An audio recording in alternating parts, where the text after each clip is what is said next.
of athletics over at LSU, Verge Ausberry.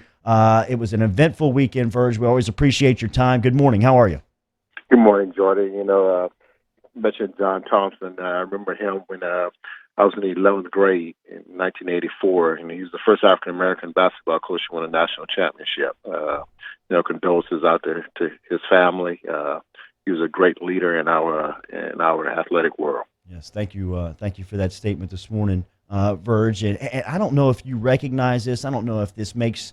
I don't even know if you like me saying this, but people around you recognize you as one of the most powerful African American decision makers in college sports.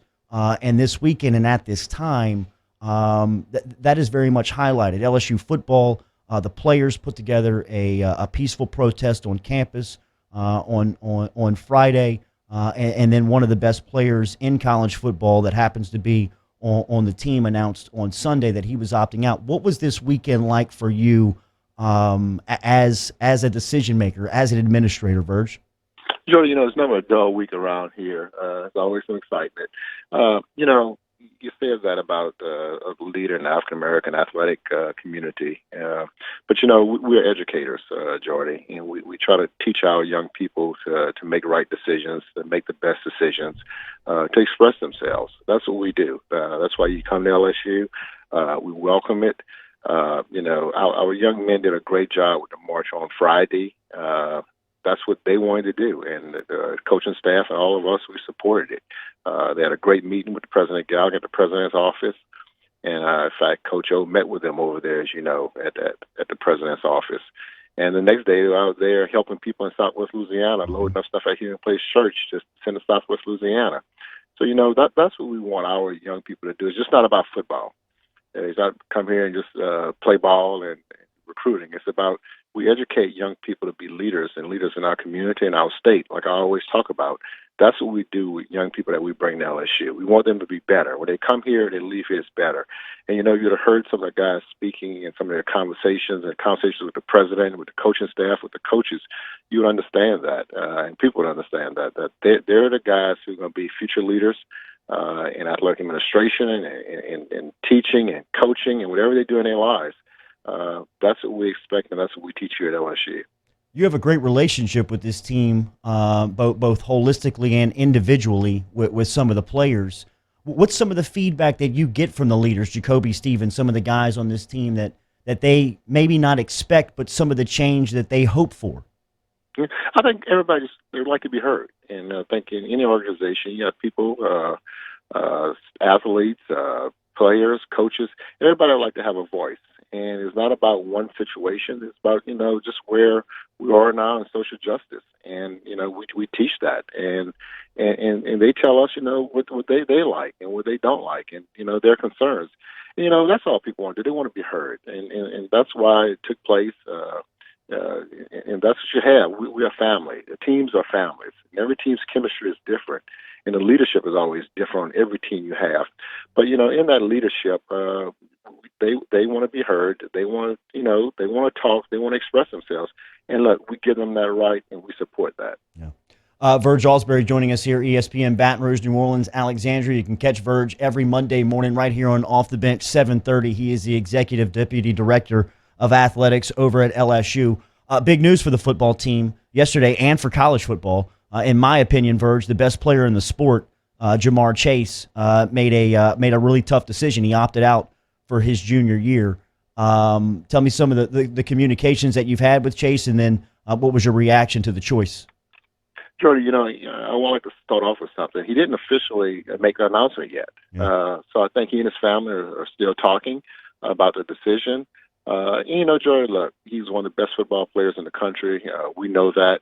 And whatever he and his family decide to do, I know his mother, his dad, Jimmy, and JaMarr. And there's no pressure on this. Whatever decision they make, and we're going to support. Just like we support Neil Farrell, like we support Kerry Vincent. That's a right they have. We support LSU.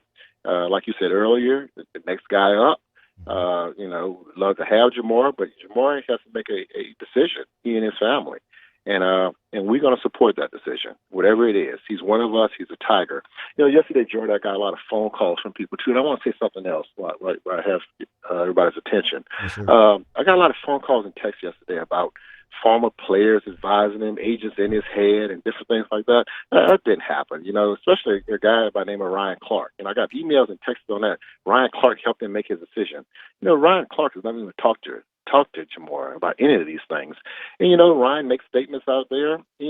Ryan, Booger McFarland, Marcus Spears, Shaquille O'Neal, those are our guys. Those are LSU guys. They're always welcome back in the locker room, around the field, anywhere they want to go in LSU football or basketball, anywhere in their program. So those guys, they have a job to do too. And sometimes they say things that we in the LSU family might not like. But that's their jobs. That's what journalists do, and that's their profession. And so we support those guys, and any former player, any former athlete is always welcome back to LSU. But Ryan Clark had nothing to do with the decision of JaMarr Chase or any other kid opting out in our program. Pretty definitive statement right there from the Deputy Director of Athletics from LSU, Verge Ausberry, joining us here on Off the Bench. You have mentioned a couple of names from this team when we've asked you about some guys when walking around on the practice field on who could be next, and you come back with somebody from the area, from your area, in Kayshon Boutte. Can you tell us a little bit about him and what the impact he could have as a freshman here now with some of the news that's happened over the last 24 hours? He's the same type of player as JaMarr. He's big, fast, physical. Doesn't have the experience he has. And you remember when JaMarr came here, he struggled his first year also. It was difficult to get in. Any freshman player goes through a process, especially at receiver, timing with the quarterbacks, things of that nature. But, he, Moore, those guys, a lot of young guys in the room. And like Coach says all the time, hey, something can always happen to a player. The next player got to be ready to go, ready to play. And as a freshman here, you got to get ready to go and ready to play. That's why we bring them in the summer. That's why I do the workouts, the time with the quarterbacks, everything else. Because, it's just not one player makes the whole team. Yeah. There's many players that make a team. And like I said, we support these guys all the way, no matter what decisions they make. But bottom line, I think we're going to be fine. I don't panic. Verge, you guys picked up 2 big-time recruits over the weekend. And when talking to people around the program, the influence that you have on the team goes without said. But they also say that you're a resource in recruiting because players may use you and talk to you about life after football and what the possibility is. Can you talk about some of those conversations that you have with recruits about maybe being in an administrative role, whether it be within college sports or just within the business world, and the example that you can provide? Joy, there's 2 sides to this when it comes to the recruiting process. We talk about the great players, JaMarr Chase, Joe Burrows, all the Clyde Hilairs, all the great football players we have come through here, the first-round picks. What people never talk about is majority of the guys don't get drafted. Majority of the guys don't have a football career after they leave LSU. So my thing when I'm talking to recruits, no matter what sport it is, football or basketball, I tell them when I'm sitting down with them and their families, I really don't care if you score 1 touchdown, 20 touchdowns. You make 98 tackles, you make 2 tackles. You score 40 points a game in basketball, or you score 1 point. You hit 8 home runs, or you hit 100 home runs. It doesn't make a difference. Once you're an LSU Tiger, and once you're part of our family, our job, and go back to what I said in the beginning, is to make you a better person. Joey, it goes back to when we were hiring people. I said, why you want to get involved with college athletics? And they talk about their fan, the emotional side of it. They just love this. I said, that's good and then the emotions. But the bottom line, you here as an educator to help these young people get better and help these people with their careers, and help these people when their careers are over. Even if they make it to professional sports, you're still going to retire as a young man. What are you doing with your life after sports are over with? So that's my spiel in the recruiting process. And I tell coaches that's what I talk about. What the LSU degree, what it means to graduate from here, what it means to serve your community, what we could educate you to make you a better person when you leave here. We still plan on playing football on September 26th? Yes, we still plan on that. We have some meetings coming up this week, and I think, this week and real shortly soon, we'll be able to let people know what's going to happen. We meet with state officials about that. We're doing a lot of talking. Dan Gasson is leading that charge. And I think here shortly that we'll be releasing all the information that our fans need to know about how the season is going to take place and capacity in the stadium, things of that nature. Great stuff this morning, sir. Thank you for your time, as always. Thanks, Jordy. Have a good one. Verge Ausberry,